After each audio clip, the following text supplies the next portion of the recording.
Cenaze için gittikleri köylerde 43 kişiye virüs bulaştırdılar. İstanbul, Diyarbakır ve Muş'tan Erzurum Tekman'daki cenazeye katılmaya giden vatandaşlar virüsü de yanlarında götürdü. Şehir merkezinden uzakta bir köy, koronavirüs oraya da mı ulaştı demeyin. Bir cenaze töreninde 43 vatandaşa koronavirüs bulaştı. Bir pozitif vaka İstanbul'dan, Diyarbakır'dan, Muş'tan o cenazeye katılmak üzere gelen hemşerilerimiz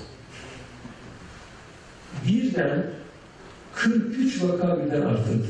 Bunun üzerine Tekman'a bağlı Karlıca ve Gökoğlan köyleri karantinaya alındı. Yapılan test sonuçlarının pozitif çıkmasının ardından köyler karantina altına alındı. Jandarma ekipleri köye giriş ve çıkışlara izin vermiyor. Sağlık görevlileri vatandaşların her gün sağlık kontrolünü gerçekleştiriyor. Jandarma köylerde drone'la denetim yaptı.